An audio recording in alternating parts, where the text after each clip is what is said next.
Hello friends, welcome back to my channel. This is me Bhavna Singh. आज हम बात करेंगे ईडब्ल्यूएस रिजर्वेशन की भेंट चढ़े युवक के बारे में, अथर्व चतुर्वेदी, जो कि जबलपुर मध्य प्रदेश से बिलोंग करते हैं। नीट का एग्जाम 2 बार उन्होंने दिया। 2 बार एग्जाम देने के बाद 530 अंक लाने के बाद भी किसी प्राइवेट इंस्टीट्यूशन में उनका एडमिशन नहीं हो रहा था। क्यों नहीं हो रहा था, इस बारे में भी हम जानेंगे। इतने टैलेंटेड होने के बाद भी ईडब्ल्यूएस कोटा से उनको वंचित रखा गया। हमारे एक फेमस जूरिस्ट है एन पालकीवाला, जिनका कहना है कि संविधान एक कानूनी दस्तावेज नहीं, ये हमारा गार्जियन है, ये हमारी सुरक्षा करता है, ये हमारे बंडल ऑफ राइट्स को बताता है। संविधान राष्ट्र की आत्मा है, अगर आत्मा पे वार किया जाए तो क्या होगा। इससे रिलेटेड इश्यूज के बारे में आज कुछ इंफॉर्मेशन आपको प्रोवाइड करने वाली हूँ। नीट एग्जाम 2 बार क्वालिफाई करने के बाद प्राइवेट इंस्टीट्यूशन में गए अथर्व चतुर्वेदी एमबीबीएस में एडमिशन लेने के लिए। जैसे कि आप लोग जानते हैं कि नीट एग्जाम एमबीबीएस के लिए होता है। एक बार आपने नीट क्वालिफाई कर लिया तो एमबीबीएस में एडमिशन आसानी से मिल जाता है। क्योंकि ये ईडब्ल्यूएस से बिलोंग करते थे और इनके राज्य में नोटिफाई नहीं किया गया था।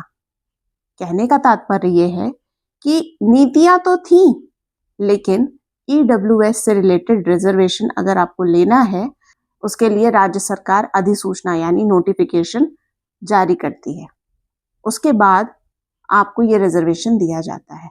लेकिन अगर नीतिगत अधिसूचना में विलंब हो या देरी हो तो इसका भुगतान छात्र क्यों करे, क्यों उसको सैक्रिफाइस करने के लिए कहा जाए, क्यों उसका टाइम वेस्ट किया जाए। इससे रिलेटेड हाई कोर्ट में छात्र ने रिट दायर की, रिट खारिज हो गई।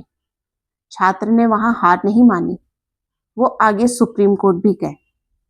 जब सुप्रीम कोर्ट गए तो ऑनरेबल सुप्रीम कोर्ट का टाइम बंद होने का था।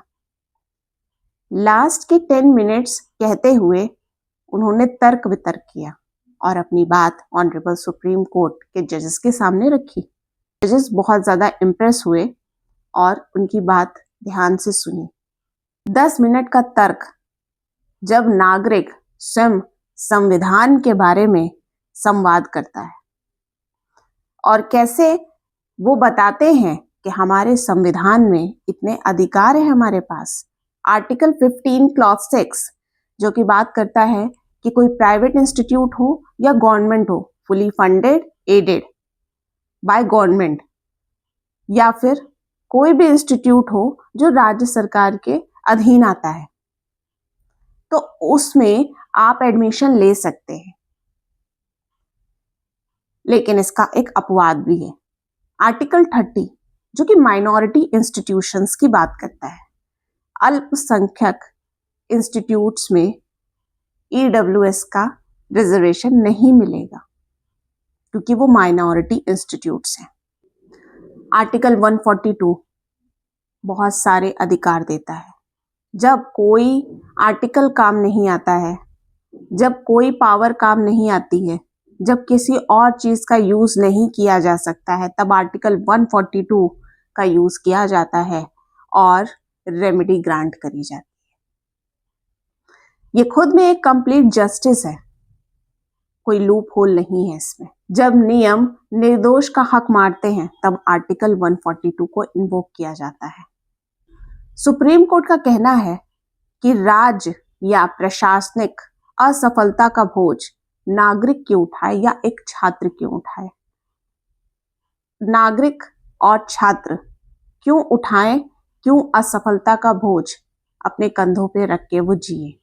उनका तो टाइम वेस्ट हो रहा है, उनका तो मौका हाथ से गया। एक बार जो टाइम चला गया वो चला गया।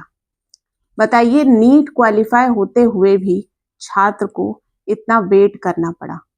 प्राइवेट मेडिकल कॉलेज में ईडब्ल्यूएस रिजर्वेशन लागू नहीं था। इस वजह से अथर्व चतुर्वेदी को मुश्किलों का सामना करना पड़ा। अच्छा, प्राइवेट इंस्टीट्यूट्स में, प्राइवेट मेडिकल कॉलेज में ईडब्ल्यूएस लागू होने के पीछे राज्य सरकार है, क्योंकि राज्य सरकार ने नोटिफाई नहीं किया था, इस वजह से अथर्व चतुर्वेदी को मुश्किलों का सामना करना पड़ा। 530 अंक लाने के बाद भी एमबीबीएस सीट नहीं मिली।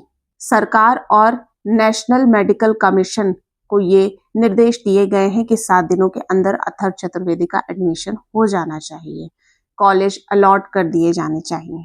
आर्टिकल 30 एकमात्र अपवाद है, यानी एक एक्सेप्शन है कि ईडब्ल्यूएस रिजर्वेशन माइनॉरिटी इंस्टीट्यूशंस पे अप्लाई नहीं होता है। 103 कॉन्स्टिट्यूशनल अमेंडमेंट लाया गया था ईडब्ल्यूएस रिजर्वेशन के थ्रू, जिसमें कहा गया था कि 10% रिजर्वेशन ईडब्ल्यूएस यानी आर्थिक रूप से कमजोर लोगों के लिए ये रिजर्वेशन प्रोवाइड किया जाएगा, ये आरक्षण दिया जाएगा। एक फेमस केस है जनहित अभियान वर्सेस यूनियन ऑफ इंडिया, जो कि 2022 का केस है, जिसमें ऑनरेबल सुप्रीम कोर्ट ने ये डिसीजन दिया था बाय मेजॉरिटी 3:2।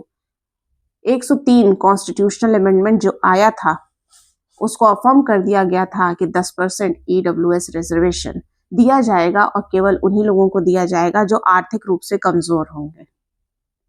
तो अगर वंचित किया जा रहा है किसी भी छात्र को या ईडब्ल्यूएस का बेनिफिट नहीं दिया जा रहा है, नीतिगत अधिसूचना में विलंब होने के कारण कोई छात्र क्यों भुगतान करे, क्यों असफलता का बोझ सहे? आपकी क्या राय है? Do let me know in the comment section. अगर आप हमारे चैनल पर नए हैं तो लाइक सब्सक्राइब करना मत भूलिएगा। Thank you for watching.